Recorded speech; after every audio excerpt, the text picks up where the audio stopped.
तंत्र शास्त्र में ये कहा गया है कि जो मंत्र के ऋषि कौन है, चंड कौन है और देवता कौन है ये नहीं जानता है, उसका मंत्र कभी भी सिद्ध या फिर फलीभूत नहीं होता है। तो इसीलिए आज इस वीडियो में मैं आपको सर्व वशीकरण तत्परा माँ मातंगी के विषय में बात करूंगी। माँ मातंगी के मंत्र के ऋषि कौन है, चंड क्या है और देवता कौन है तथा माँ मातंगी के मंत्र कौन कौन सा है, आपको इसी वीडियो में मैं बताऊंगी। क्योंकि आ रहा है माँ मातंगी जयंती।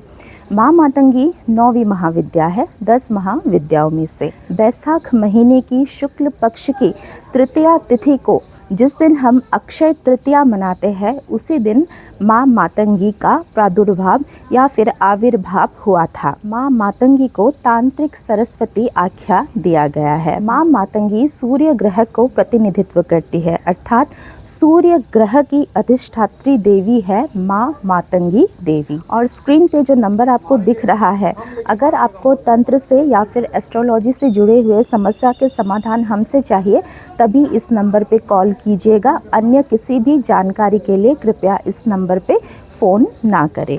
ओम शुक्र प्रियाय च विद्महे कामेश्वर्ये धीमहि तन्नो श्यामा प्रचोदयात्। ये है 9वीं महाविद्या माँ मातंगी की गायत्री मंत्र।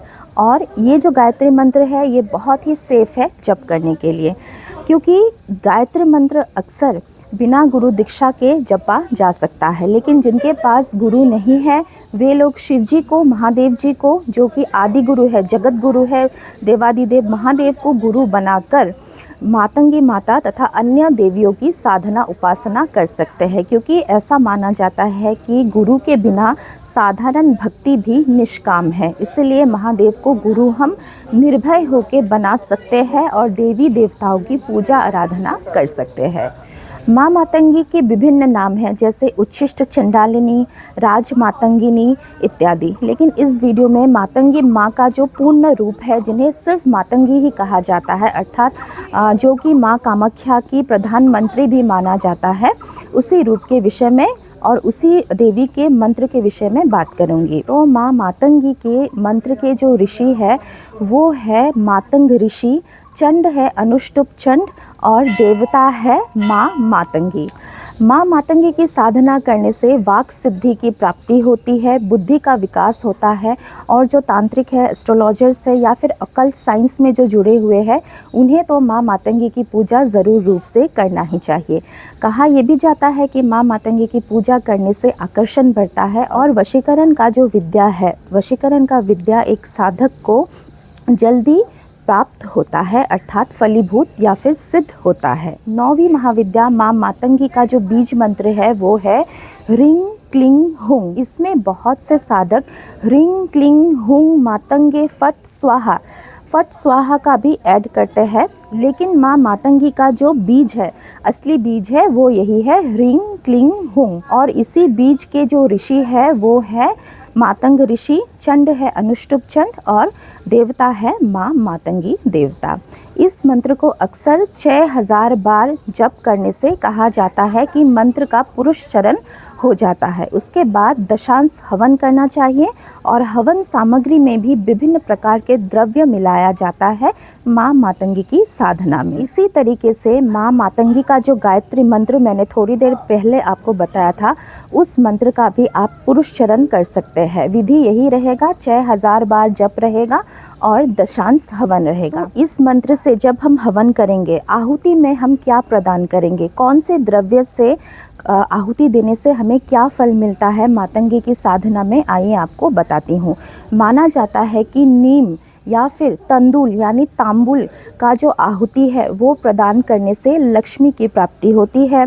कच्ची हल्दी से आहुति देने पर शत्रु विनाश होते हैं तथा बिल्व पत्र की आहुति देने से सभी प्रकार की मनोवांछित फल एक साधक या उपासक को प्राप्त होता है। ब्रह्म वृक्ष का जो फल है या फिर पत्ती या फिर डंडी से आहुति प्रदान करने से सर्व वशीकरण होता है। मल्लिका पुष्प की आहुति देने से भोग मोक्ष की प्राप्ति होती है, अर्थात लक्ष्मी की प्राप्ति होती है और आपको मटेरियल लाइफ में क्या क्या चाहिए उसकी प्राप्ति होती है, ऐसा माना जाता है। तो चलिए अभी आपको बताती हूँ मातंगी मुद्रा के विषय में, क्योंकि एक साधना में मुद्रा बहुत ही महत्वपूर्ण है। माँ मातंगी को सबसे सौम्य महाविद्या माना जाता है और उसी तरीके से माँ मातंगी का जो मुद्रा है वो बहुत ही आसान है। मैं कहूँगी सबसे आसान है। मातंगी मुद्रा बनाने के लिए हाथों को ऐसे जोड़ना है जैसे हम किसी को नमस्कार कर रहे हैं। उसके बाद मध्यमा को इस तरीके से रख के बाकी हमारी जितनी भी उंगलियां हैं सभी को हम इस प्रकार इंटरलॉक जब करेंगे और जो हमारे ये मध्यमा का जो ये हिस्सा है ये आकाश की तरफ रहेगा और जो हाथ का जो ये मुद्रा है जो हमने बनाया मातंगी मुद्रा, ये रहेगा यहाँ पे हमारे चेस्ट पे, सीने पे, ठीक है, इस तरीके से। तो इसी तरीके से मातंगी मुद्रा बना के या तो माँ मातंगी का बीज मंत्र जप किया जा सकता है या फिर जो मैंने आपको बताया था माँ मातंगी का जो गायत्री मंत्र है, ये इसी प्रकार आप मुद्रा बना के कुछ समय के लिए जप कर सकते हैं। और मुद्रा बना के जप करने से क्या होता है, हम उसकी संख्या गिन नहीं सकते हैं। तो इसमें क्या हम कर सकते हैं, हम अपने अपने मोबाइल में रिमाइंडर लगा सकते हैं 10 मिनट का, 15 मिनट का, या फिर आपके पास जितना समय हो, हम रिमाइंडर लगा के इस तरीके से हम मुद्रा बना के भी हम माँ मातंगी की मुद्रा के साथ मातंगी का ध्यान हम कर सकते हैं। और माँ मातंगी जो मुद्रा है, ये मुद्रा बनाने से कहा जाता है अगर कोई रोगग्रस्त हो, बीमार हो, तो भी उसे धीरे धीरे जो है तबीयत में सुधार आता है। तो कुछ ज़रूरी बात मैंने आपको इस वीडियो में बता दिया। तो बाकी साधना की तरफ आगे बढ़ते हैं। माँ मातंगी को पसंद है लाल गुड़हल का फूल, जैसे कि माँ कामाख्या को या फिर अन्य देवियों को पसंद है, क्योंकि माँ मातंगी माँ कामाख्या का ही एक हिस्सा है।